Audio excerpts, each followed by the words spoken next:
بسم الله الرحمن الرحيم.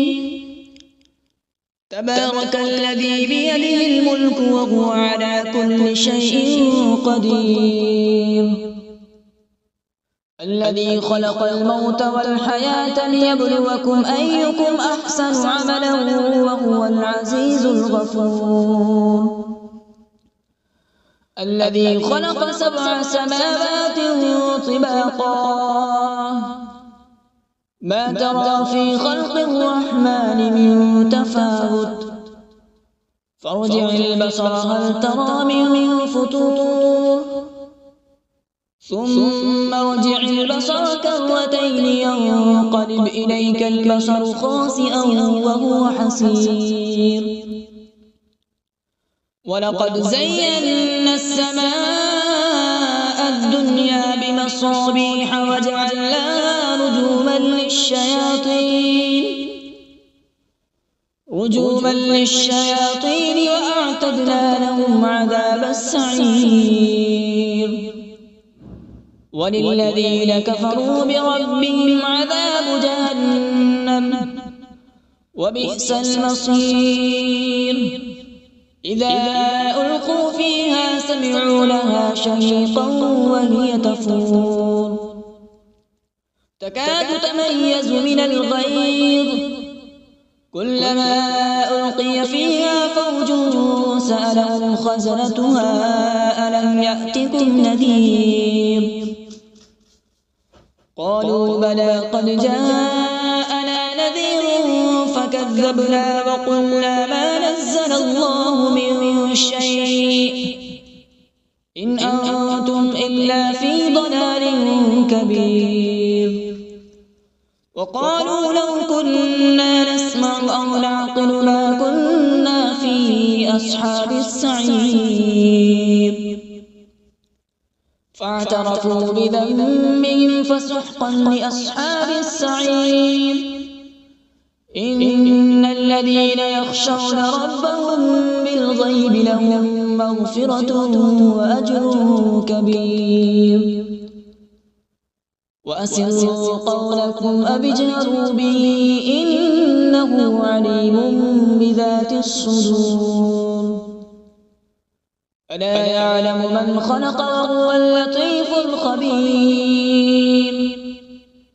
هو الذي جعل لكم الأرض ذلولا فامشوا في مناكبها وكلوا من رزقه وإليه النشور.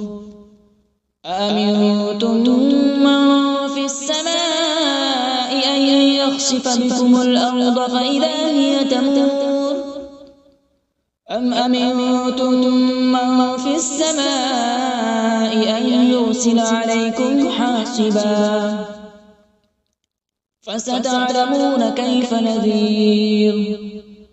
ولقد كذب الذين من قبلهم فكيف كان نكير.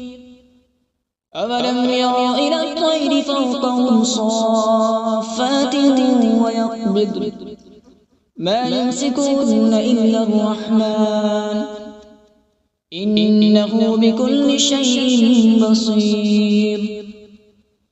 أمن هذا الذي هو جند لكم ينصركم من دون الرحمن إن الكافرون إلا في غرور.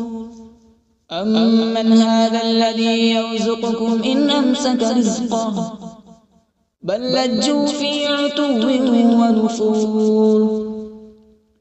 أفمن يمشي مكبا على وجهه أهدى أمن يمشي سويا على صراط مستقيم. قل هو الذي أنشأكم وجعل لكم السمع والأبصار والأفئدة قليلا ما تشكرون. قل هو الذي ذرأكم في الأرض وإليه تحشرون. ويقولون متى هذا الوعد إن كنتم صادقين. قل إنما العلم عند الله وإنما أنا نذير مبين فلما رأوا زلفة سيئت وجوه الذين كفروا وقيل هذا الذي كنتم به تدعون قل أرأيتم إن أهلكني الله ومن معي أو رحمنا فمن يجير الكافرين من عذاب أليم قل هو الرحمن آمنا به وعليه توكلنا فستعلمون من هو في ضلال مبين قل أرأيتم إن أصبح ماؤكم غورا فمن يأتيكم بماء معين صدق الله العظيم.